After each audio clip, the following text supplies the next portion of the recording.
saya Ramadan Nolan Andika yang akan bertugas sebagai narator pada presentasi hari ini. Di sini saya akan membimbing jalannya presentasi yang akan dibacakan oleh Cira Azura sebagai pembawa berita, Safa sebagai penulis cerita, dan Anis Anwar Arifan sebagai editor. Topik berita yang akan kami bahas pada hari ini berjudul tentang cacar monyet di Indonesia. Langsung saja kepada Cesa Azura untuk membacakan berita yang akan dibahas. Oke, bersama saya Cesa Azura, di sini saya akan membacakan berita tentang cacar monyet di Indonesia. Cacar monyet di Indonesia. Kasus pertama cacar monyet akhirnya dilaporkan di Indonesia. Dengan 270 juta penduduk dan akses masuk yang banyak, temuan memang tinggal menghitung hari. Pasien terkonfirmasi cacar monyet itu laki-laki berusia 27 tahun dan baru pulang dan berpergian ke luar negeri. Menurut juru bicara Kementerian Kesehatan Muhammad Syahril, pasien dalam kondisi baik sehingga cukup melakukan isolasi mandiri, tidak perlu rawat inap.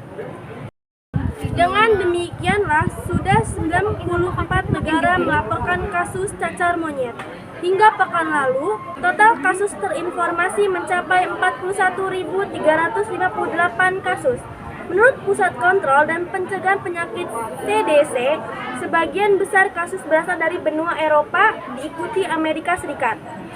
Cacar monyet atau monkeypox bukan penyakit baru, ditemukan pertama kali pada tahun 1958.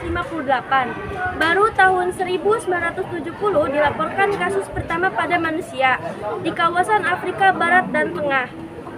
Namun, baru tahun 2022 terjadi penularan antar manusia yang cepat di banyak negara. Dalam satu minggu, peningkatan mencapai 20%. Tidak mengherankan jika pada 23 Juli 2020, Organisasi Kesehatan Dunia WHO menyatakan cacar monyet sebagai masalah darurat kesehatan global.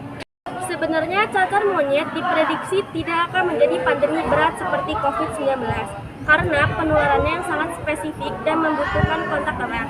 Namun, WHO mengingatkan kita untuk serius memitigasi dan menanggulanginya daripada merebak dalam skala tak terduga. Kita pun sebaiknya bersiap setidaknya dengan meningkatkan kewaspadaan para petugas bandara ataupun pelabuhan yang menjadi gerbang masuk Indonesia.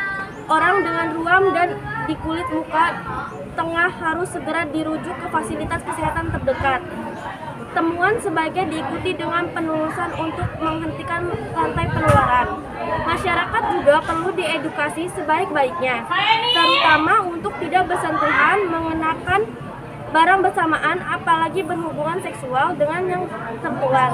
Cacar monyet sejauh ini banyak ditemukan pada kelompok homoseksual, tetapi ada juga tenaga kesehatan dan anak-anak yang tertular karena kontak dekat. Selanjutnya, kelompok beresiko tinggi juga perlu didorong mengedukasi orang-orang di lingkungannya. Mereka harus tahu gejala, segera ke fasilitas kesehatan terdekat, dan informasi potensi penularan kepada tenaga kesehatan.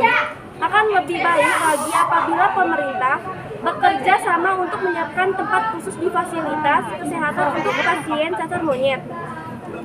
Kita perlu menangani masalah ini dengan serius, tetapi kita tidak boleh khawatir berlebihan agar tidak terlalu banyak energi yang ditumpahkan, apalagi selain umumnya bergejala ringan dan sembuh sendiri.